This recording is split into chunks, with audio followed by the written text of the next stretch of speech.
bor dedi. İkisini uylangan joyida. So'ng men aytdim, buni kesib olsam oshqozonni yarim olamiz dedi. Men aytdim, ichida qolib ketdingmi, yarim olsam. Yo'q, qolmaydi. Hammasini olsam yo'q bo'ladimi dedim. Bo'ladi. Mesela hammasini olib tashladi. Hammasi oshqozon olib tashladi. Oshqozon hammasini olib tashladi. Tarinkisada istomoq paylakarida O'zim ichagimdan oshqozon qildik deb aytdim. undan keyin nima bo'ldi? Undan keyin har operatsiyadan keyin 4 ta kimyo oldim. Surgeryga borib O'zbekistonga kirib 5 yoshga ekan. filmni bo'ladi. Ya'ni 28 fevralda. 28 fevral. Yo'q, Mart, yanvar. Yanvarda. 28 yanvar. Video कहते बोलते डॉक्टर वहाँ पे डॉक्टर लोगों ने इसको कट करके पूरा यहाँ से यहाँ निकाल दिया mesela oshqozon tashlandi yana ular aytdi kimyo olish kerak u foyda bo'lgan bu joyda foyda bo'lgan qiz o'ngachda yer इसके अलावा लिम्फ नोड्स होते हैं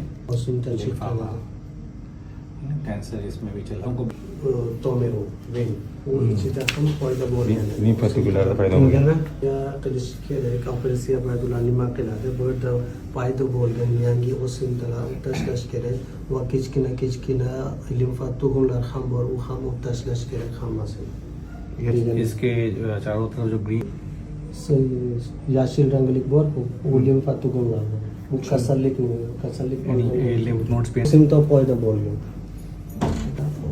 qizilon go'sht bo'ldi bog'langan edi operatsiyadan keyin u joyda ham o'simta mana paydo bo'lgan edi limfatikularni joylashgan onkologik nimalarni tugunlardan olib tashlaydi.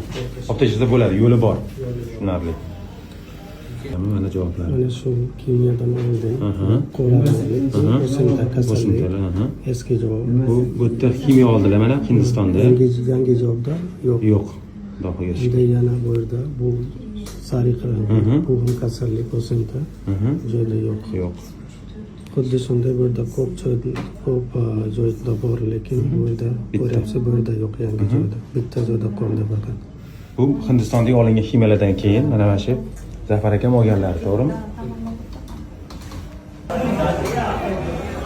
Assalomu alaykum hurmatli kuzatib boruvchilarimiz. Mana bu ko'rib turganinglar doktor Aron Giri, bu jarroh, xudo xolasa mana Zafar akamni olib keldik. Doktor Parvin onkolog doktor ko'rib davoladilar inshaalloh. Almasi Allohdan. Hozirgi kunda ahvollari yaxshi ekan, ancha o'sha onkologik nimalar to'xtab bo'lgandan keyin qurish bo'lgandan keyin endi buni olib tashlaymiz deyapti. Xudo xolasa mana o'zingizlar eshitdinglar hamma narsani. Bu xudo xolasa voqealar davomini qo'yib boramiz. Kuzatishda davom etinglar, albatta izohlarni qoldiringlar, sog' bo'linglar.